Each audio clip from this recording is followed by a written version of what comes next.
నేటి ఆదివారం కొరకు ఏర్పాటు చేయబడినటువంటి పరిశుద్ధ లేఖన భాగము లూకాసు వార్త మొదటి అధ్యాయము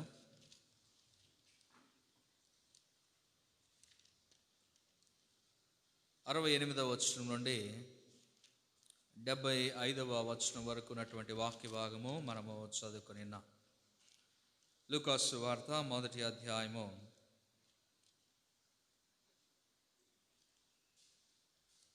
68వ వచనం నుండి 75వ వచనం వరకు. యోహాను తండ్రి అయినటువంటి జకరియా పరిశుద్ధాత్మ పూర్ణుడై తాను ఇట్లు ప్రవచిస్తూ ఉన్నాడు. ఈ ప్రవచించినటువంటి దీనిలో ఏమి ప్రవచిస్తున్నాడు అంటే, ఆయన రక్షణ శృంగమును మనకు అనుగ్రహించాడు, మన శత్రువుల చేతుల్లో ఉండి మనల్ని విడిపించాడు, మనల్ని సంరక్షించాడు, పరిశుద్ధ ప్రవక్తల ద్వారా పలికించినటువంటి వాటన్నిటినీ మన ఎడల కనపరిచాడు, మనల్ని కరుణించాడు. ఇంకా తన పరిశుద్ధ నిబంధనను అనగా తండ్రి అయిన అబ్రహాముతో తాను చేసినటువంటి ప్రమాణమును జ్ఞాపకము చేసుకుంటున్నాడు అని ఇక్కడ అనేకమైనటువంటి విషయాలను జ్ఞాపకం చేస్తూ ఉన్నాడు. వీటన్నింటిలో కూడా మనం ఈరోజు ధ్యానం చేసుకోబోతున్నటువంటి విషయము లేదా అంశము 75వ వచనం ఆ చివరి భాగములో వ్రాయబడుతున్నది. మనకు ఈ యొక్క రక్షణ లేదా మనకు ఈ యొక్క విడుదల పాపము నుండి లోకము నుండి అనుగ్రహించుటకు గల కారణం, మరి ముఖ్యంగా ప్రభు ఈ లోకములోనికి రావడానికి గల కారణం ఏంటి అనేది ఇక్కడ మనకు వ్రాయబడుతున్నది. క్రిస్మస్ అనగానే దాని అర్థం ఏంటో అంటే మనకు అందరికీ తెలుసు. Christ plus mass equal to Christmas. క్రీస్తును ఆరాధించడం క్రిస్మస్ కదా. మరి క్రిస్మస్ అంటే ఒక్క దినపు ఆరాధన సరిపోతుందా? ఒక్కరోజు ప్రభువును ఆరాధిస్తే అయిపోతుందా? మరి ఒక్కరోజు ఆరాధించడానికే ప్రభువు మన కోసం ఈ లోకంలో పుట్టాడా? ఆలోచన చేయండి. క్రిస్మస్ కోసం ఎదురు చూస్తాం సంవత్సరం అంతా. ఎందుకో తెలుసా? క్రిస్మస్ అంటే క్రిస్మస్ అనగానే డిసెంబర్ 25వ తేదీ మాత్రమే అనేటువంటి భావన మనకుంది. అయిండొచ్చు, ప్రభువు పుట్టింది డిసెంబర్ 25వ తారీఖు మాత్రమే. కానీ క్రీస్తును ఆరాధించాల్సింది ఆ ఒక్కరోజు మాత్రమే కాదు. క్రీస్తును ఆరాధించడము ఆ ఒక్కరోజు కోసము మాత్రమే ప్రభు ఈ లోకంలో పుట్టలేదు మన కోసం. అందుకే ఇక్కడ ఈ వాక్య భాగంలో చాలా స్పష్టమైనటువంటి మాట అక్కడ వ్రాయబడుతుంది. 75వ వచనము మనం చదివితే, మన శత్రువులను అక్కడ నుంచి చదవండి. మనము శత్రువుల చేతిలో నుండి విడిపింపబడి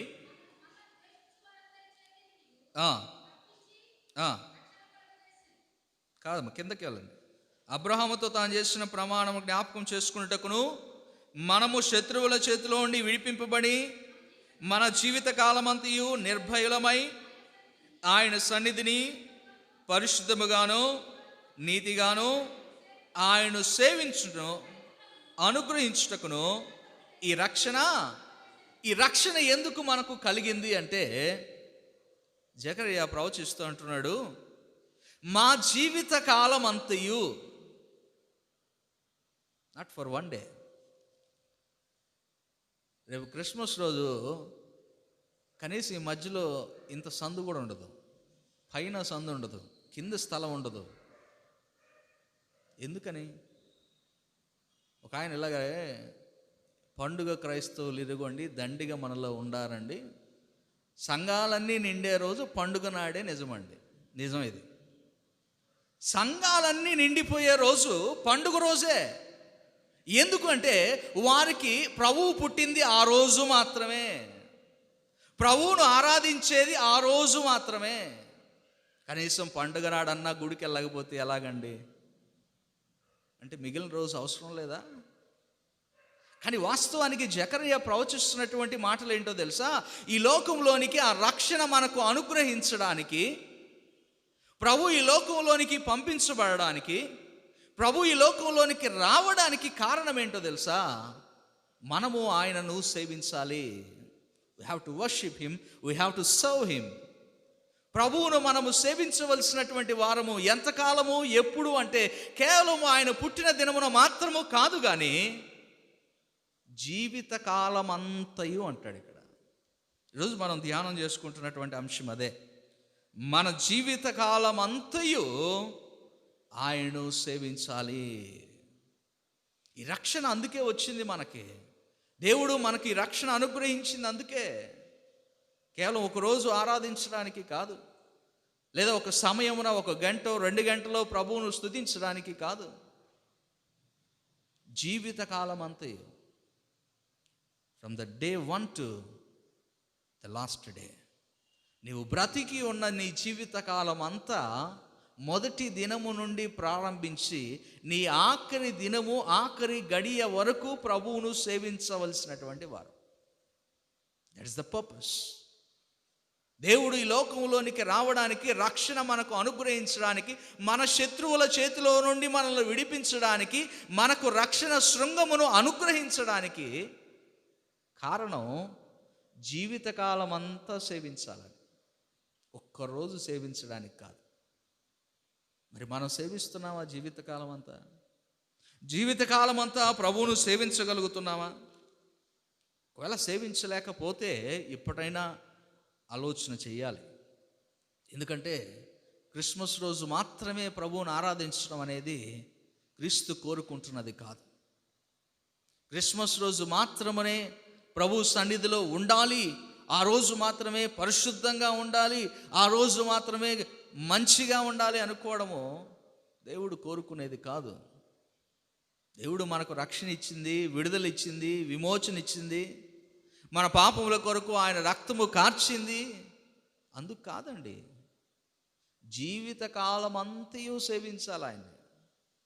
జకర్యా అదే ఇక్కడ ప్రవచిస్తూ అంటున్నాడు, మనము మన జీవితకాలం అంతయు నిర్భయులమై ఆయన సన్నిధిని పరిశుద్ధముగాను నీతిగాను ఆయనను సేవింపను అనుగ్రహించుటకును ఈ రక్షణ కలుగు చేస్తును. జీవితకాలం అంతయు సేవించాలి, జీవితకాలం అంతయు సేవించాలి.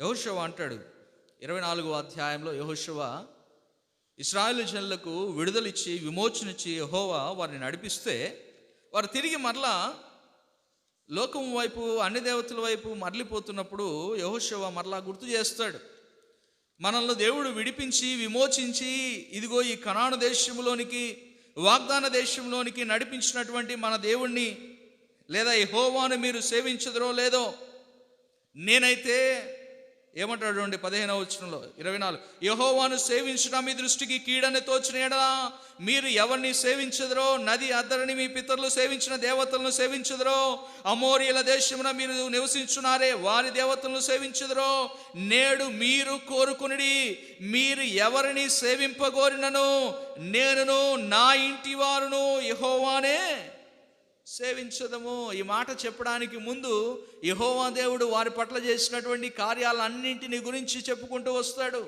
ఐగుప్తు బానిసత్వంలో ఉండి ఎలా తీసుకొచ్చాడో, అరణ్య మార్గములో వారిని ఎలా నడిపించుకొని వచ్చాడో, వారి ఆకలి దప్పికలను ఎలా తీర్చాడో, వారి అవసరతలను ఎలా తీర్చాడో, వారికి విడుదల ఎలా ఇచ్చాడో, ఇవన్నీ చెప్పుకుంటూ వచ్చి యెహోషువ అంటాడు, నేను నా ఇంటి వారిని యెహోవానే సేవించదము. అప్పుడు ప్రజలందరూ అంటారు, మేమును యెహోవానే సేవిస్తామయ్యా. యెహోవాను సేవించడము, దేవుణ్ణి సేవించడము లేదా దేవుణ్ణి ఆరాధించడము అనేది ఎప్పుడు వెనకడుగు వేసే దాంట్లో ఉండకూడదు. దేవుణ్ణి ఆరాధించట్లో ఎప్పుడు ముందుగానే ఉండాలి. ఇంకా ఇక్కడ జ్ఞాపకం చేస్తాడు, ఎలా సేవించాలో కూడా చెప్తాడు. మనం చదువుకున్న లేఖన భాగంలో లూకా సువార్త 1వ అధ్యాయం 75వ వచనంలో ఎలా సేవించాలో కూడా చెప్తాడు. ఆయన ఎలా సేవించవలసినటువంటి వారమై ఉన్నామో జ్ఞాపకం చేస్తాడు. మనము నిర్భయులమై అంటాడు చూడండి. మొదటగా నిర్భయులమై, నిర్భయులమై అంటే భయము లేకుండా, డౌంట్లెస్, ఫియర్లెస్, భయము లేకుండా ప్రభువును ఆరాధించేవారిగా ఉండాలి. భయము అంటే ఇక్కడ చాలా వరకు మనం ఆలోచన చేస్తాం, మరి యెహోవా యందు భయభక్తులు కలిగి ఉండాలి కదండి. మరి ఈడేమో భయం లేకుండా అంటున్నాడు. ఈ రెండు ఒకటి కాదు, ఒకటి అనుకోవాకండి. భయము లేకుండా ఆరాధించాల్సింది ఏ విషయంలో అంటే మన విషయంలో. మనము ధైర్యము కలిగి ప్రభువును ఆరాధించాల్సినటువంటి వారం, ప్రభువును సేవించాల్సినటువంటి వారము. భయపడని అవసరం లేదు. ఎందుకు భయపడని అవసరం లేదు అంటే మనకు విడుదల కలిగింది. భయపడని అవసరం లేదు. మనం పాపంలో ఉన్నవారము కాదు, పాపంలో పడి ఉన్నవారము కాదు. మనల్ని తిరిగి ప్రభువు లేవనెత్తాడు కాబట్టి భయపడని అవసరం లేదు. విడుదల మనకి ఇస్తూ ఉన్నాడు కాబట్టి భయపడని అవసరం లేదు. అందుకే ఇక్కడ అంటాడు నిర్భయులమై. మీరు చూడండి, ప్రభు ఈ యొక్క పుట్టుక సమయంలో అనేక పర్యాయాలు యోసేపుతో అంటాడు, మరియతో అంటాడు, గొర్రెల కాపలతోనూ కూడా అంటాడు. ఏమని ఏమని ఏమని చెప్పండి. భయపడకుడి, డోంట్ ఫియర్. భయపడాల్సింది ఏమీ లేదు ఇక్కడ. మీరు ఇక భయపడేటటువంటి స్థితిలో మీరు ఇక లేరు. ఇక్కడ మీ భయాన్ని పోగొట్టేటటువంటి పరిస్థితి లేదా మీ భయాన్ని పోగొట్టడానికే ప్రభు ఈ లోకానికి వచ్చాడు. ఈ కేమ్, ఆయన రావడానికి గల కారణం మనలో భయాలను పోగొట్టుకోవడానికి. To live a fearless life, a dauntless life. మన జీవితము నిర్భయులమై ఆయన సేవించాల్సినటువంటి వారము. భయపడుతూ కాదు. నేను ఇంకా నా పాపం ఉందేమో, నాలో పాపం ఉందేమో అంటే పాపాన్ని గురించి ఆలోచన చేస్తూ ఉన్నామంటే మనం ధైర్యము మనకు రాదు. పాపంలో పడిపోయి ఉన్నాం అనేటువంటి ఆలోచన, మనము నమ్మిక లేకపోతే మనకు విడుదల కలిగిందని మనకు ధైర్యం ఎలా వస్తుంది? ప్రభు అందుకే ఇక్కడ జ్ఞాపకం చేస్తున్నాడు, మనము జీవితకాలం అంతయు నిర్భయులమై ఆయన సన్నిధిలో ఆయన సేవించవలసిన వారము. That is the purpose. అదే కారణం, రేపు పరిశుద్ధ స్థలములోనికి, పరిశుద్ధ సన్నిధానంలోనికి మనం వెళ్ళినప్పుడు నిర్భయులమై ఉండాలి. భయపడుతూ ఉండకూడదు. అయ్యో దేవుడు నన్ను ఏం చేస్తాడు, నన్ను ఏ తీర్పు తీరుస్తాడు. ఆ భయం, సేవించడానికి భయం ఉండకూడదు. ఆ స్థితిలో నుండి పడిపోతానేమో అనే భయం ఉండాలి.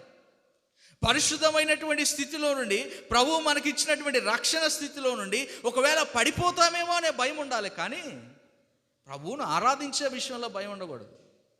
మత్తయి సువార్త 1వ అధ్యాయంలో మనం చూస్తే యోసేపుతో మాట్లాడుతూ ప్రభు దూత అక్కడ మాట్లాడుతున్నటువంటి మాటను మనం గమనించగలిగితే 20వ వచనము, అతడు ఈ సంగతుల గురించి ఆలోచించుకొనుచుండగా ఇదిగో ప్రభు దూత స్వప్నమందు అతనికి ప్రత్యక్షమై, దావీదు కుమారుడు అయిన యోసేపు, నీ భార్య అయిన మరియను చేర్చుకొనుటకు భయపడకుము. యోసేపుకున్నటువంటి భయం ఏంటి? ఆమె గర్భవతి అయింది, ఆమెను చేర్చుకుంటే ఏమవుతుందో ఈ భయము. ప్రభువును చేర్చుకోవడానికి భయపడని అవసరం లేదండి. ప్రభువును చేర్చుకోవడానికి భయపడని అవసరం లేదు. ప్రభువు సాక్షిగా నీ ఉండడానికి భయపడని అవసరం లేదు. లోకాన్ని చూసి భయపడని అవసరం లేదు. లోకం మనలో హింసిస్తుందని, దూషిస్తుందని. మరి లేఖనం ఏం చెప్తుందండి? మత్తయి సువార్త 5వ అధ్యాయంలో, నీవు హింసింపబడినప్పుడు, దూషింపబడినప్పుడు నీవు ధన్యుడవు. నువ్వు భయపడని అవసరం లేదు. ప్రభువును పొందుకోవడానికి, ప్రభువును స్వీకరించుకోవడానికి భయపడని అవసరం లేదు. No need to fear. నీ భయాన్ని పోగొట్టడానికే ప్రభు వస్తే నువ్వు ఇంకా భయపడుతూ ఉంటే ఎలా? ప్రభువును ఆరాధించాలంటే భయం. చాలామంది స్వరాలు విప్పి పాటలు పాడరు, ఎందుకంటే భయం. ఓ నా గొంతు ఎట్టుంటుందో, లోపలే పాడుకోండి, గొంతులోని బయటికి అసలు రాదు స్వరం. ప్రభువును ఆరాధించాలంటే భయం ఎందుకు? మనస్ఫూర్తిగా, హృదయపూర్వకంగా ఆరాధిస్తున్నప్పుడు వీటన్నిటి గురించిన ఆలోచన మనకు రాదు. అందుకే ప్రభు అంటున్నాడు, మనం ఆరాధించాల్సింది, ఆయన సేవించాల్సింది నిర్భయులమై ఆయన సేవించవలసినటువంటి వారము. మరియమ్మతో కూడా దూత మాట్లాడుతూ లూకాసు వార్త 1వ అధ్యాయము 30వ వచనం ఏమంటున్నాడు? దూత మరియా భయపడకుము, భయపడకు, దేవుని కృప నీవు పొందితివి. దేవుని కృపను పొందుకొని ఉన్నావు, భయపడకు. ఈరోజు రక్షణ మనకు అనుగ్రహించబడిందంటే మనము దేవుని కృపను పొందుకొని ఉన్నాం, కాదంటారా? దేవుని కృప లేకపోతే ఈరోజు మనం ఇలా ఉండుంటామా? దేవుని కృప లేకపోతే ప్రభు ఈ లోకంలో మన ఎడల తన కృపను కనపరుచుకోవడానికి తన కుమారుని పంపించుంటాడా? మరియమ్మకే కాదు, మనకును ఆయన కృపను అనుగ్రహించాడు. మన పాపములో ఉండి మనల్ని పరిశుద్ధులుగా మలచడానికి, పాపములో ఉండి మనము శుద్ధీకరించబడడానికి, పాపములో నశించిపోకుండా ఉండడానికి తన కృపను మనకు అనుగ్రహించాడు దేవుడు. అందుకే జ్ఞాపకం చేస్తున్నాడు, భయపడద్దు. మనం భయపడాల్సిన అవసరం లేదు. ప్రభువును ఆరాధించాలి అనేది భయముతో కాదు, కానీ దేవుని ఎడల భయం ఉండాలి. కానీ ప్రభువును చేరితే ఏమవుతుందో అనే భయం ఉండకూడదు. దేవుడు అంటే భయం ఉండాలి, కానీ దేవుని చేరితే ఏమవుతుందో అనే భయాలు ఉండకూడదు. లోక సంబంధమైన భయాల గురించి మాట్లాడుతున్నాడు. ఇవన్నీ లోక సంబంధమైన భయాలు. యోసేపు ఆలోచన చేసింది కూడా అదే కదా, లోక సంబంధంగానే ఆలోచన చేశాడు. ఇప్పుడు గర్భవతి అయినటువంటి స్త్రీని నేను వివాహం చేసుకుంటే, చేర్చుకుంటే అందరూ ఏమనుకుంటారో, ఇదే భయం యోసేపు. మరియమ్మకు భయమే. కన్యకను నేను పెళ్లి కాలేదు, నాకు గర్భం వచ్చింది అంటే ఏమనుకుంటారో, ఆ భయాన్ని తీసివేయడానికే మాట్లాడుతున్నాడు. లోక సంబంధమైనటువంటి భయాలన్నింటినీ దూరం పెట్టుకోవడానికే ప్రభు మనతోనూ మాట్లాడుతున్నాడు. ప్రభువును సేవించే విషయంలో మనం భయపడని అవసరం లేదు. లోక సంబంధమైన భయాలన్నింటినీ పక్కన పెడవలసిన వారు, దాని గురించి ఆలోచన చేయని అవసరం లేదు. లోకంలో ఉన్నటువంటి లోకాన్ని గురించి ఆలోచన చేసుకుంటుంది. మనము లోక సంబంధులము కాదండి, లోక సంబంధులం మనం కాదు. ఆయన ఎప్పుడైతే మన కొరకు ఈ లోకంలోనికి పంపించబడ్డాడో, ఎప్పుడైతే శిలువ మరణమును పొందుకున్నాడో, ఎప్పుడైతే మన కొరకు రక్తమును కాంచి ఉన్నాడో, అప్పుడే మనము పరలోక సంబంధం అయిపోయాం. We don't belong to earth. లోకానికి సంబంధించిన వారు మనం కాదు.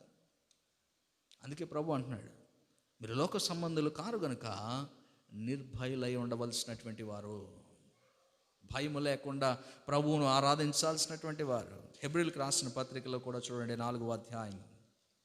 హెబ్రీయులకు రాసిన పత్రిక 4వ అధ్యాయం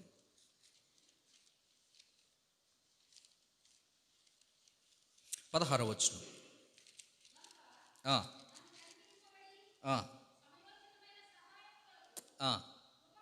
కృప పొందినట్లు ధైర్యముతో కృపాసనము నొద్దకు చేరదము. ధైర్యముతో ప్రభు యొక్క కృపాసనముల దగ్గరకు మనము చేరవలసినటువంటి వారము. ఎందుకంటే మనము కనికరింపబడి సమయోచితమైనటువంటి సహాయము కొరకు కృప పొందినట్లు మనము ధైర్యముతో ముందుకు వెళ్ళవలసినటువంటి వారము. ఈ లోకాన్ని గురించి ఆలోచన చేసుకుంటూ ఉండిపోకూడదు. లోకంలో ఉన్నటువంటి వాటిని గురించి ఆలోచించుకుంటూ ఉండకూడదు. ప్రభువును ఆరాధించాలంటే ఇప్పుడు రాబోతున్నటువంటి దినములు ఎలా ఉంటాయంటే అండి, ఇప్పుడు మనం అక్కడక్కడ వింటూ ఉన్నాం, సంఘాలకు శ్రమలు వస్తున్నాయి, సంఘాల మీద దాడులు జరుగుతున్నాయి, లేదా సేవకుల మీద దాడులు జరుగుతున్నాయి, సంఘాలు ధ్వంసం చేయబడుతూ ఉన్నాయి. ఇక్కడెక్కడ అంటే బయట ఏదో దేశంలో కాదు, మన దేశంలోనే. ఇంతకుముందు వేరొక దేశాల్లో విన్నాం, ఇప్పుడు మన దేశంలోకి వచ్చింది. మన దేశాల్లో నుండి ఇప్పుడు మన రాష్ట్రంలోకి కూడా వచ్చినాయి. ఇంకా మన ఊరికి రాలా, అంతే. ఇక్కడ కూడా వస్తాయి. There will be one day, ఆ రోజున ఖచ్చితంగా మన దాకా కూడా వచ్చేస్తాయి. So we have to be brave, be strong. ప్రభువులో మనము శక్తి పొందుకున్న వారమై ఉండాలి. ప్రభువులో ధైర్యము కలిగి ఉండవలసినటువంటి వారమై ఉండాలి. ధైర్యముతోనే మనము కృపాసనము దగ్గరకు వెళ్ళవలసినటువంటి వారము, కానీ భయపడుతూ వెళ్ళవలసిన వారం కాదు. అందుకే అంటాడు కదా, పిరికివారు దేవుని రాజ్యమును స్వాతంత్రించుకోలేరు. భయపడుతూ ఉన్నటువంటి వారు దేవుని రాజ్యాన్ని స్వతంత్రించుకోలేరు. ధైర్యం అంటే తిరగబడడం కాదు, గుర్తుపెట్టుకోండి. అది కూడా ధైర్యం అంటే తిరగబడడం కాదు. చాలామంది అనుకుంటారు ధైర్యం అంటే తిరగబడడం కాదు. ధైర్యం అంటే సమస్యను ఎదుర్కోవడం ధైర్యం. పారిపోకుండా నిలబడాలి అక్కడ, అంతే. అంతేగాని తిరగబడడం కాదు. ప్రభు తిరగబడమని చెప్పలా ఎక్కడ. ధైర్యంగా ఉండమంటున్నాడు. నేను మీ తోడుగా ఉంటాను కనుక మీరు ధైర్యంగా ఉండండి అంటాడు. యెహెజ్కేలు గ్రంథంలో ఒక మాట ఉంటుందండి. యెహెజ్కేలు గ్రంథము 14వ అధ్యాయము 14వ వచనం. ఇది చివరి మాటకు అనుకున్నా కానీ ఇక్కడ మనకు సందర్భానికి సరిపోతుంది. యెహెజ్కేలు దానియేలును ఈ ముగ్గురు అట్టి దేశంలో ఉండినను. ఎట్టి దేశములు అండి? ఎట్టి దేశం అంటే ఆ పై వచనం చదివితే, నరపుత్రుడా, ఏ దేశమైతే విశ్వాసఘాతకమైన ఆ దృష్టికి పాపం చేసినదో దానికి నేను విరోధినై ప్రాణధారమగు ఆహారము లేకుండా చేసి కరువు పంపించి మనుషులను పశువులను నిర్మూలము చేయదును. అలాంటి దేశంలో నోవాహు, దానియేలు, యోబు ఉండినను వారి నీచితేత తమ్మును మాత్రమే రక్షించుకొందరు. చాలు. ఇంకా ఆ తర్వాత 16వ వచనంలో ఉంటాడు, ఆ దేశము పాడైపోయాను. ఎప్పుడు బాటసారులు సంచరింపకుండా దేశము నిర్జీవమై పాడగునట్లు నేను దాన్ని చేసినను. దుష్టముఖములను రప్పించగా ఆ ముగ్గురు దానిలో ఉండినను. ఆ దేశము పాడైపోవును. నా జీవము తోడు వారు తమ్మును మాత్రమే రక్షించుకుందరు. అలాంటి దేశంలో వారున్నా రక్షింపబడతారు. ఇంకా ఆ తర్వాత మరలా 18వ వచనం, ఆ ముగ్గురు దానిలో ఉన్నాను, నా జీవముతోడు తమను తాము రక్షించుకుందరు. ఏ దేశంలోట? యుద్ధము రప్పించి ఖడ్గము పిలిపించి నీవు ఈ దేశమందు సంచరించి మనుషులను పశువులను నిర్మూలము చేయమని ఆజ్ఞ ఇచ్చిన ఎడలను అక్కడను రక్షింపబడుతురట. ఎట్లా ఇది సాధ్యం? ఎట్లా సాధ్యం అంటే ఒకటే, వారి నీతి వారిని రక్షిస్తూ ఉన్నది. వారి యథార్థత, వారి ధైర్యము వారిని రక్షిస్తూ ఉన్నది. దానియేలు ఎంత ధైర్యవంతుడు, నోవాహు ఎంత ధైర్యవంతుడు. ధైర్యము కలిగి భయము లేక ఉన్నటువంటి వారు. యోబు కూడా, యోబు చిన్న చిత్తకమైనటువంటి వ్యక్తి కాదు. మీరు బయట చూస్తే దానియేలు కానీ లేకపోతే నోవాహు కానీ, యోబు తన సొంత జీవితంలో అనుభవించాడు దాన్ని, బాధను. పరిస్థితులు కాదు, శరీర బాధను కూడా అనుభవించాడు. కానీ వీటన్నిటిలో కూడా రక్షింపబడ్డారు. ఎందుకని? ఎలా రక్షింపబడ్డారు? వారు ఉన్నది ఒకటే, వారికి ఉన్నటువంటి ఆలోచన దేవుని మీద ఆధారపడి ధైర్యము కలిగి వారు ముందుకు కొనసాగుతూ ఉన్నారు. సింహాల గృహలో వేసినప్పుడు, సింహాల బోన్లో వేసినప్పుడు దానియేలు ధైర్యంతోనే ఉన్నాడు. భయపడిపోయాడా? సింహాలు చుట్టూ ఉంటే భయపడలా. ఎందుకు? నా దేవుడు నాతో ఉన్నాడు అనేటువంటి ధైర్యం. ఈరోజు ఆ ధైర్యాన్నే మనకిస్తున్నాడు దేవుడు. నిర్భయమై ఆయన్ని సేవించడానికి ఆయన మన కొరకు ఈ లోకంలోనికి పంపించబడ్డాడు. ఆ ధైర్యము మనం పొందుకొని ఉండాలి. అదే మన యొక్క ధైర్యం. మన దేవుడు మనతో ఉన్నాడనేటువంటి ధైర్యం. హెబ్రీయులకు రాసిన పత్రికలోని 10వ అధ్యాయం 19వ వచనం కూడా చూస్తే, 10వ అధ్యాయం 19వ వచనం, సహోదరులారా, యేసు మన కొరకు ప్రతిష్ఠించిన మార్గమును అనగా నూతనమైనది, జీవము గలది, ఆయన శరీరమును తెర ద్వారా ఏర్పరచబడినదైన మార్గమును ఆయన రక్తం వలన పరిశుద్ధ స్థలమందు ప్రవేశించుటకు మనకు ధైర్యము కలిగి ఉన్నది గనుకను దేవుని ఇంటిపైన మనకు గొప్ప యాజకుడున్నాడు. ఏంటట? పరిశుద్ధ స్థలమందు ప్రవేశించుటకు మనకు ధైర్యము కలిగి ఉన్నది. దేని వలన కలిగింది ధైర్యము? దేని వలన కలుగుతుంది పరిశుద్ధ సన్నిధిలో ప్రవేశించడానికి ధైర్యం అంటే? పైన అంటాడు, ఆయన ఏర్పరిచినటువంటి నూతనమైనదియు జీవము కలిగినటువంటిదియు ఆయన శరీరమును తెర ద్వారా ఏర్పరచబడినది అయినటువంటి మార్గము, ఆయన రక్తము ద్వారా మనకు అనుగ్రహించినటువంటి మార్గము. ఆయన మరణము ద్వారా, రక్తము ద్వారా, శరీరము ద్వారా మనకిచ్చినటువంటి మార్గము, చూపిస్తున్నటువంటి మార్గము మనల్ని ఎలా నడిపిస్తుందట? ధైర్యము కలిగి నడిపిస్తున్నది. ఆయన సన్నిధానంలో ప్రవేశించడానికి, ఆయన సేవించడానికి ధైర్యము కలిగి నడుచుకునేటట్లు చేస్తున్నది. దేవుని ఎడల భయభక్తులు అట్టి ధైర్యాన్ని మనకు అనుగ్రహిస్తాయి. సామెతల గ్రంథంలో ఉంటుంది, దేవుని ఎడల భయభక్తులు మనకు బహుధైర్యమును పుట్టించును అంటాడు. 14వ అధ్యాయంలో 26వ వచనం సామెతల గ్రంథం.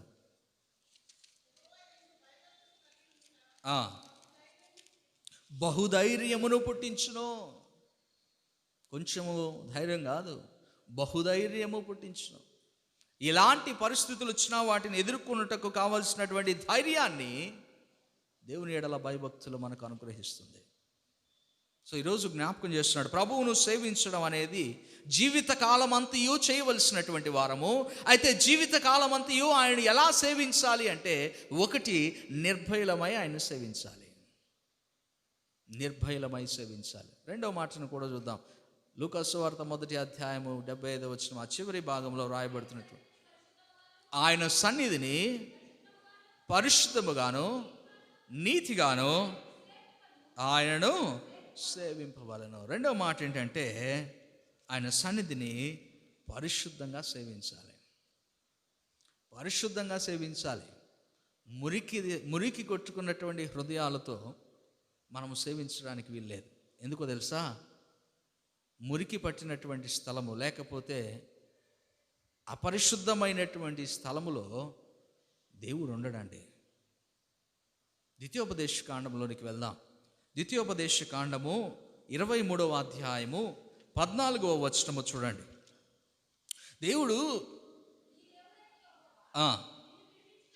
నిన్ను విడిపించుటకును నీ శత్రువులు నీకు అప్పగించుటకును నీ పాలెములో సంచరించుచుండుగను గనుక ఆయన నీలో అసహ్యమైన దేనినైనా చూచి నిన్ను విడవకుండునట్లు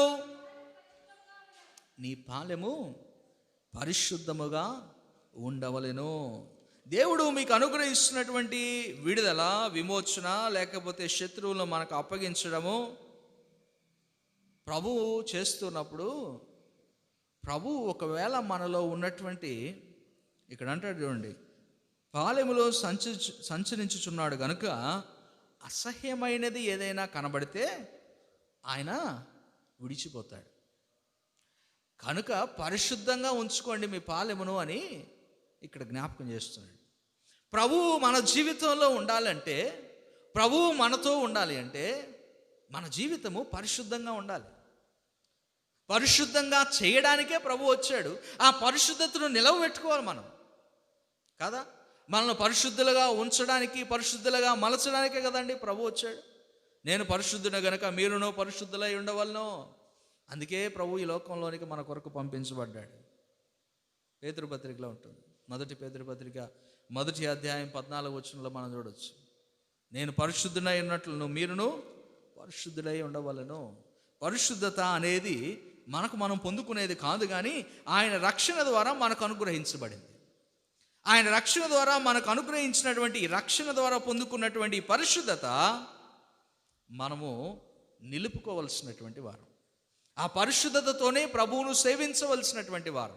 పరిశుద్ధత లేకుండా ప్రభువును మనం సేవించటం వలన ప్రయోజనం లేదండి. లోపల హృదయములో కుళ్ళు కుతంత్రాలు ఉంచుకొని, బాధ లేకపోతే మరొకరి మీద కోపాలు ఉంచుకొని ప్రభువును నేను సేవిస్తున్నాను అంటే ప్రభువును సేవించడం కాదది. ఎందుకంటే పరిశుద్ధత లేకుండా నీవు సేవించేటటువంటి నీ దేవుడు నిన్ను చూడడు. పరిశుద్ధత లేకుండా నీవు ఒకవేళ సేవించినను ప్రభువు నిన్ను చూడడు. అందుకే లేఖనము చెప్తున్నటువంటి మాట, ఆయన పరిశుద్ధులైనట్లు మీరును పరిశుద్ధులై ఉండవలనని, కాగా మీరు విధేయులకు పిల్లలై మీ పూర్వపు అజ్ఞాన దశలో మీరు ఉండిన ఆశలను అనుసరించి ప్రవర్తింపక మిమ్మును పిలిచిన వాడు పరిశుద్ధుడై ఉన్న ప్రకారము మీరును సమస్త ప్రవర్తన యందు పరిశుద్ధులై ఉండండి. మనలో పిలుచుకున్నటువంటి ప్రభు యొక్క ఉద్దేశం ఏంటండి? ఎందుకు పిలుచుకున్నాడు మనల్ని ప్రభు? ఎందుకు మనకు రక్షణ అనుగ్రహించాడు అంటే, మనం పరిశుద్ధులుగా ఉండడానికి, పరిశుద్ధమైనటువంటి జీవితాన్ని జీవించడానికి, ఇంకా అపవిత్రతతో నిండిపోయినటువంటి జీవితాలు కలిగి ఉండడానికి కాదు, అపవిత్రమైనటువంటి పరిస్థితిలో ఉండడానికి కాదు. మనము పరిశుద్ధులుగా ఉండడానికి ప్రభు మనకు ఈ రక్షణ ఇచ్చాడు. ప్రభు మనల్ని పరిశుద్ధులుగా మలచడానికి ఈ లోకంలోకి వచ్చాడు, కాదా? మరి ఇక్కడ జ్ఞాపకం చేస్తున్నటువంటి మాట అదే కదా. పరిశుద్ధంగా ఆయనను సేవించాలి జీవితకాలం అంతే. జీవితకాలం అంతయు ఒక్కరోజు పరిశుద్ధంగా వచ్చేయడం కాదు, ఒక్కరోజు పరిశుద్ధంగా ఆచరించడం కాదు, ఒక్కరోజు మాత్రమే ప్రభువును. ఇప్పుడు చాలామంది ప్రభు భోజనం తీసుకునే రోజు మాత్రమే సిద్ధపడి వస్తున్నారు అంటారు. అంటే ప్రభు భోజనం తీసుకోవడానికి సిద్ధపడి రావడం మంచి విషయమే. మరి ప్రభువుని ఆరాధించడానికి మాత్రం సిద్ధపడి వస్తుండ్రా? ప్రభువుని ఆరాధించడానికి సిద్ధపడి వస్తున్నావా? పరిశుద్ధంగా ప్రభు సన్నిధికి వస్తున్నావా? పరిశుద్ధమైనటువంటి ఆలోచనలతో ప్రభు సన్నిధికి వస్తున్నావా? మరి ఇక్కడ కూర్చున్న తర్వాతనే మన ఆలోచనలు, మన తలంపులు, మన ప్రవర్తన పరిశుద్ధంగా ఉన్నాయా? ఉండట్లేదు. అందుకే ప్రభు జ్ఞాపకం చేస్తున్నాడు, మనం పరిశుద్ధంగా ఆయనను ఆరాధించవలసినటువంటి వారము, సేవించవలసినటువంటి వారము. అదే పేతురు పత్రికలో 2వ అధ్యాయం 9వ వచనం చూడండి. మీరు చీకటిలో నుండి ఆశ్చర్యకరమైన తన వెలుగులోనికి మిమ్మల్ని పిలిచిన వాని గుణాతిశయములో ప్రచురము చేయి నిమిత్తము ఏర్పరచబడిన వంశమును, రాజులైన యాజక సమూహమును, పరిశుద్ధ జనమును, దేవుని సొత్తైన ప్రజలనై ఉన్నారు. ఎందుకు పిలుచుకున్నాడు మనల్ని ప్రభు? పరిశుద్ధ జనముగా ఉండడానికి, చీకటిలో నుండి వెలుగులోనికి మనల్ని పిలుచుకున్నాడు కదా. లూకా సువార్త 1వ అధ్యాయం మనం చదువుకున్నటువంటి వాక్య భాగంలో కూడా ఈ మాట వ్రాయబడుతుంది. అక్కడేమంటుందంటే, చీకట్లోనూ మరణ ఛాయలోనూ కూర్చున్న వారికి వెలిగించుటకై ఆయన అరుణోదయ దర్శనమును మనకు అనుగ్రహించును. మనకు వెలుగులోనికి మనల్ని నడిపించడానికి గల ఉద్దేశం ఏంటి? పరిశుద్ధ జనంగా ఉండడానికి, పవిత్రమైనటువంటి వారిగా ఉండడానికి, ఏ మత్స మలినము లేనటువంటి వారిగా ఉండడానికి. మన హృదయాలు, మన ఆలోచనలు, హృదయ వాంఛలు ఇవన్నీ పరిశుద్ధంగా ఉండడానికి. పూర్వం అయితే ఇక్కడ అంటాడు చూసారా 1వ అధ్యాయంలో, పూర్వం అయితే అజ్ఞాన దశలో ఉన్నాం, తెలీదు. అప్పుడు పరిశుద్ధతను గురించి తెలియదు, ప్రభువును గురించి తెలియదు, ప్రభు యొక్క రక్షణను గురించినటువంటి అనుభవం లేదు. ఇప్పుడైతే అలా కాదు. మనం ఇప్పుడు అజ్ఞాన దశలో లేము. ప్రభు ఎందుకు వచ్చాడో తెలుసు, ఎలా వచ్చాడో తెలుసు, ఎవరి గర్భాన పుట్టాడో తెలుసు, ఈ లోకంలో ఆయన ఎంతకాలము జీవించాడో తెలుసు, ఎన్ని శ్రమలు పొందుకున్నాడో తెలుసు, ఎన్ని గాయాలు ఆయన అనుభవించాడో తెలుసు, అన్నీ తెలుసు. అజ్ఞాన దశలో లేము. We all are educated. ప్రతి ఒక్కరికి తెలుసు. తెలిసి కూడా ఇంకా పరిశుద్ధంగా ఉండలేకపోతే దాన్ని ఏమంటారో చెప్పండి? తెలియని స్థితిలో ఉంటే ఓకే. తెలియని స్థితిలో అంటే తెలియదు కాబట్టి నేను పాపంలో ఉన్నానండి, ప్రభువుని గురించి నాకు తెలియదండి, రక్షణ గురించి నాకు తెలియదండి, నేను బాప్టిజం తీసుకోలేదు కాబట్టి నాకు తెలియదు అంటే ఓకే, ఇట్స్ ఓకే.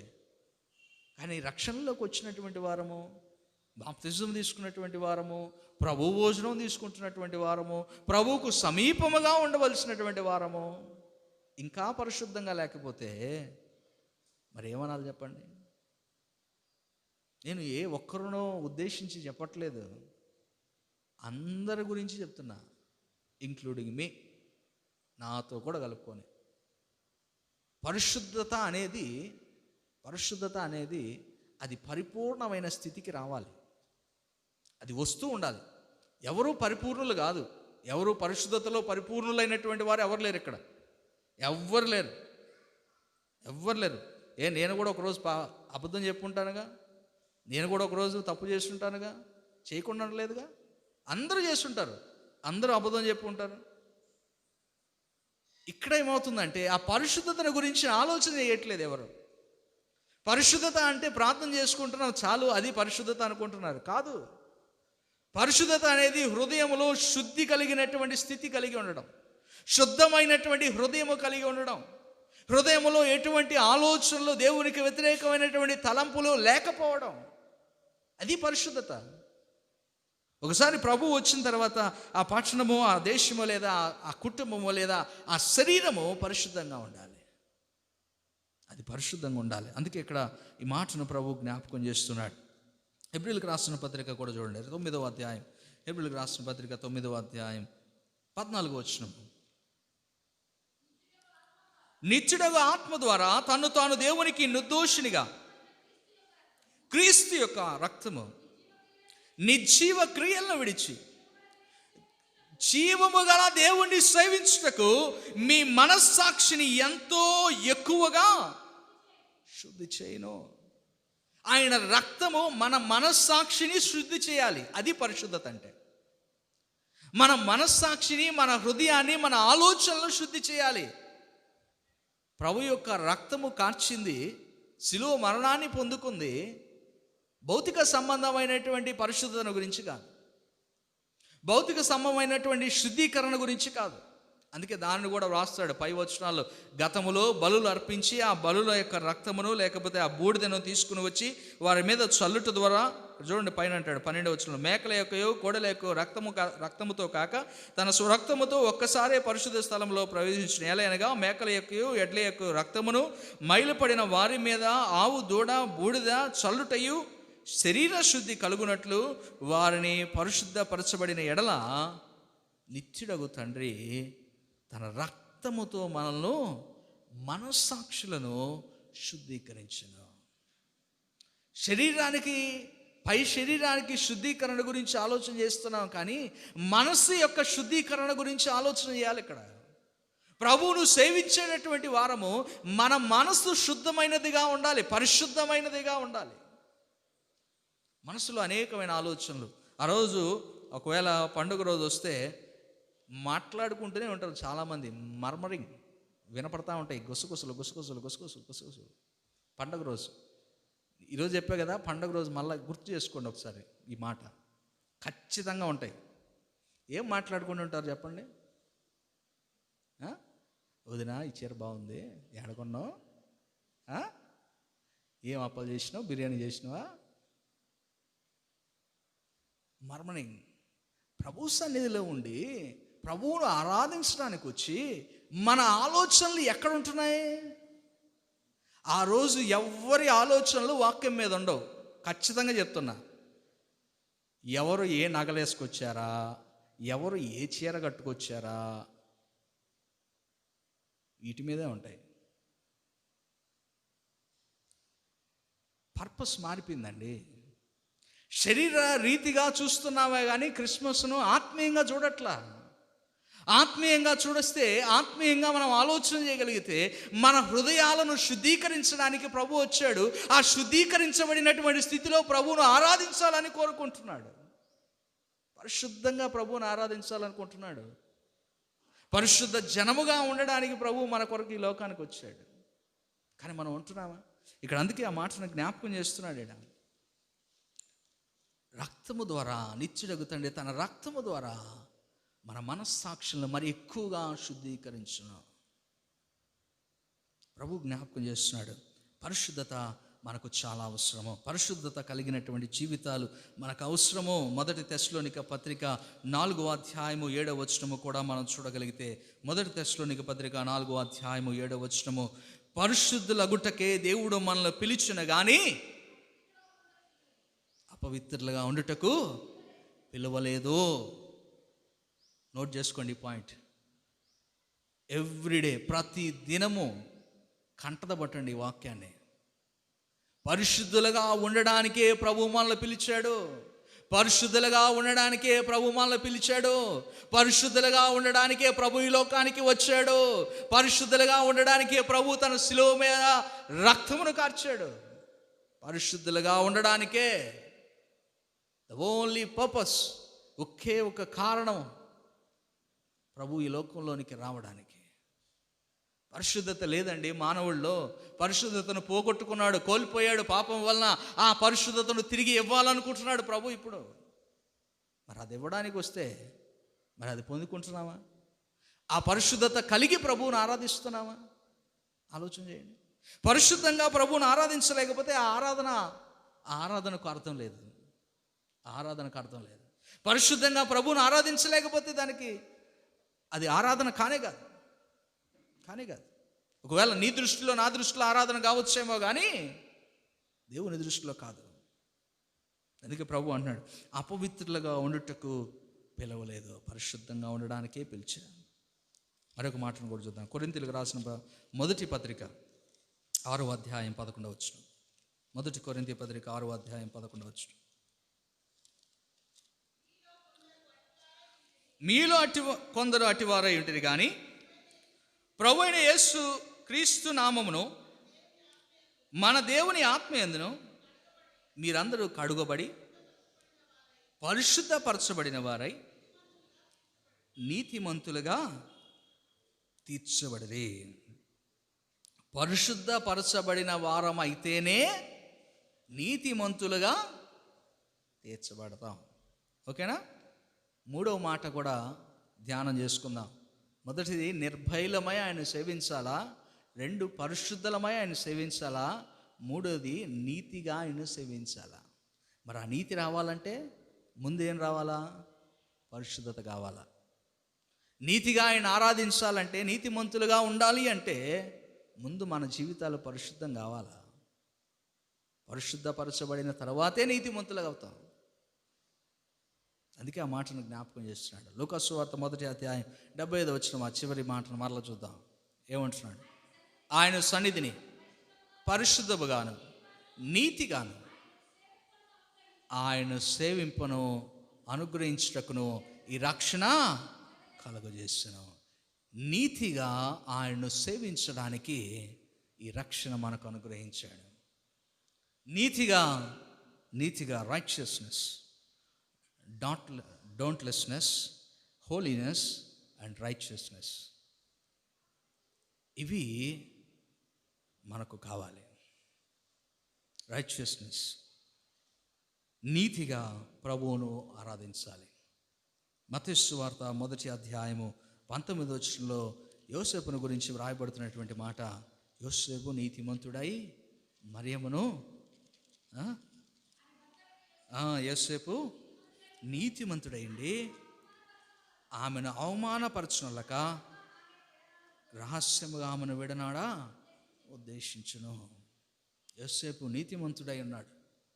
అందుకే ప్రభు యొక్క రక్షణ సువార్తను అంగీకరించాడు. ప్రభు యొక్క మాటను దేవుని దూత ద్వారా బయలుపరిచినటువంటి దానిని అంగీకరించగలిగాడు. నీతిమంతుడై ఉన్నాడు కనుకే.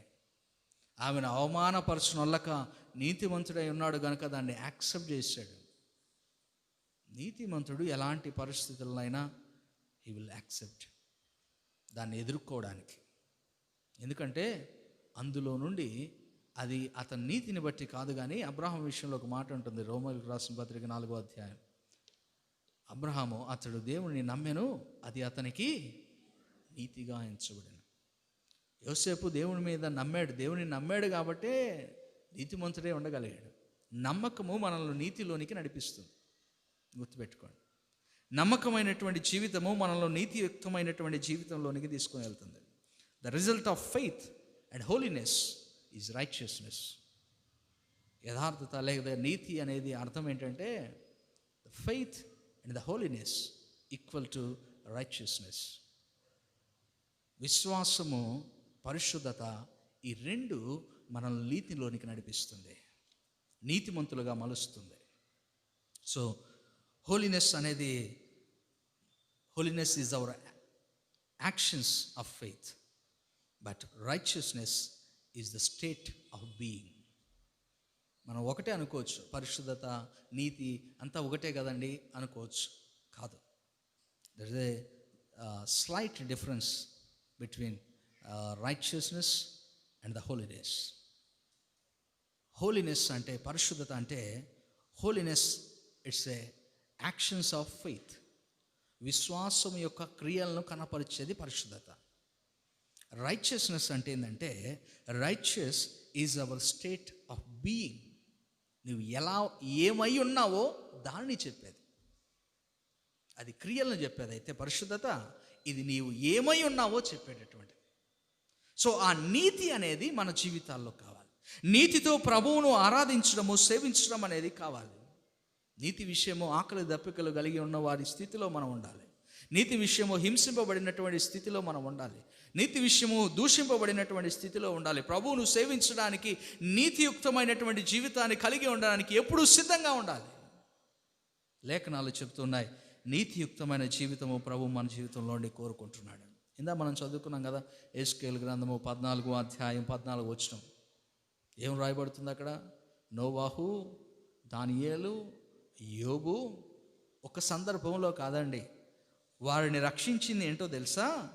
వారి నీతి వారిని రక్షింపజేస్తును లేదా రక్షించును. ఎన్ని పర్యాయాలు అక్కడ రాస్తాడు? ఒక్క పర్యాయము కాదు, అది ఒక్క పర్యాయం కాదు. మొదటేమో ఆహారము లేకుండా కరువు వచ్చినప్పుడు వారి నీతి వారిని రక్షించింది. తర్వాత దేశము నిర్జీవమై పాడైపోయినప్పుడు, దుష్ట మృగాలకు అప్పగించినప్పుడు వారి నీతి వారిని రక్షించింది. తర్వాత యుద్ధము కలిగి యుద్ధములో దేశము నాశనం అయిపోయినప్పుడు అప్పుడును వారి నీతి వారిని రక్షించింది. ఆ తరువాత తెగులు వచ్చినప్పుడు మనుషులను పశువులను 19వ వచనంలో మనుషులను పశువులను నిర్మూలమగుటై ప్రాణహానికరమైనంతగా నేను నా రౌద్రమును కుమ్మరించిన యెడల నోవహును దానియేలును యోబును ఈ ముగ్గురు దానిలో ఉన్నను నా జీవము తోడు వారు తమ నీతి చేత తమను మాత్రమే రక్షించుకుందరు. వారు రక్షణ పొందుకుంటున్నారు కేవలము వారి నీతి ద్వారానే. ఇంకా తర్వాత కూడా జ్ఞాపకం చేస్తాడు, క్షామం వచ్చిన ఖడ్గము చేత, క్షామం వచ్చిన దుష్ట మొగముల చేత, తెగులు చేతను 4 విధములు యెరూషలేము మీద తీర్పు తీర్చిన ఎడలను అట్టి వారు ఉండినను వారు దాన్ని రక్షింపలేరు. దేవుడు ఒకవేళ వారు తమను తాము రక్షించుకోగలుగుతున్నారు, కారణం వారి నీతి.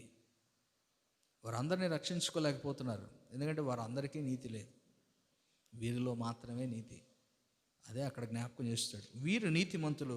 మనము ఆడ నెగిటివ్ థాట్ తీసుకునే అవసరం లేదు. వారి కుమారులను కుమార్తెలను రక్షించుకోలేరు అనేది అవసరం లే, వారు రక్షింపబడుతున్నారు, అది చాలు మనకి. అలాంటి పరిస్థితుల్లో కూడా నీతి అనేది మనల్ని రక్షిస్తుంది, అది మనం నేర్చుకోవాలి. దాంట్లో నీతి మనల్ని రక్షిస్తుంది, నీతియుక్తమైనటువంటి జీవితము మనల్ని రక్షిస్తుంది. అదే నీతితో ప్రభువును ఆరాధించమంటున్నాడు, అదే నీతియుక్తమైన జీవితముతో ప్రభువును సేవించమని కోరుకుంటున్నాడు. అందుకే అంటాడు కదా ప్రభు, మొదట నా నీతిని రాజ్యమును వెదుకుడి, నీతిని రాజ్యమును వెదుకుడి. నీతి కావాలంటే, నీతి మంతులం అవ్వాలంటే మనం నిర్భయులముగాను పరిశుద్ధముగాను విశ్వాసముతో కూడినటువంటి వారమైతేనే ఆ నీతి మనకు వస్తుంది. సో ప్రభు అదే మనకు జ్ఞాపకం చేస్తున్నాడు, ఇది నా నీతియుక్తమైన జీవితం మనకు కావాలి. కీర్తనల గ్రంథం 34వ కీర్తన 15వ వచనం. కీర్తనల గ్రంథం 34వ కీర్తన 15వ వచనం. యెహోవా దృష్టి నీతిమంతుల మీద ఉన్నది, ఆయన చెవులు వారి మొరలకు ఒగ్గి ఉన్నవి. నీతిమంతుల మీద ఆయన దృష్టి ఉంటుంది, నీతిమంతుల మీద ఆయన దృష్టి ఉంటుంది. పాపుల మీద, దుష్టుల మీద ఆయన దృష్టి ఉండదు. ఎక్కడున్నా కానీ ఒక సామెత ఉంది, భోజనం వడ్డించేవాడు మనవాడైతే చివర కూర్చున్నా కడుపు నిండుద్ది కదా, కూరబడుద్ది. దేవుని దృష్టి మన ఎడల ఉంటే మనం ఎక్కడున్నా, ఏ స్థితిలో ఉన్నా, ఎలాంటి పరిస్థితుల్లో ఉన్నా ఆయన మనల్ని చూస్తాడు, మనం నీతిమంతులం అయితే. సో ప్రభు అదే మనతో ఈరోజు కోరుకుంటున్నాడు, మనము నీతియుక్తమైనటువంటి జీవితము జీవించవలసినటువంటి వారము. చివరికి ఒక మాట నేను చదివి వాక్యాన్ని ముగించేస్తాను. యోహాను సువార్త 12వ అధ్యాయం 26వ వచనము. యోహాను సువార్త 12వ అధ్యాయం 26వ వచనం. ఒకడు నన్ను సేవించిన యెడల నన్ను వెంబడింపవలెను, అప్పుడు నేను ఎక్కడ ఉందును అక్కడ నా సేవకుడును ఉండను. ఒకడు నన్ను సేవించిన యెడల నా తండ్రి అతన్ని కనపరచును. చూసారా, మనం ఒకవేళ ఆయన సేవించిన యెడల, ఆయన మన జీవిత కాలం అంతయు సేవించవలసిన వారం అండి. సేవించిన ఎడలా కూడా కాదు, ఇంకా చెప్పాలంటే, అంటే సేవించే వారి విషయంలో అక్కడ వ్రాస్తున్నాడు. కానీ మనం చూడాల్సిందంటే, నేను ప్రభువును సేవిస్తున్నాను కనుక నేను ఎక్కడ ఉంటాను, ఆయన ఉండే స్థలంలో నేను ఉంటా. నేను ప్రభువును సేవిస్తున్నాను కనుక నా తండ్రి, మన తండ్రి నన్ను గనపరచును, మనల్ని గనపరచును. సో ప్రభువు లేఖనంలో మనకు తెలియపరచబడుతున్నటువంటి మాటలువే. మన జీవితకాలం అంతయు క్రిస్మస్ రోజు ఒక్కరోజు సేవించడం కాదు.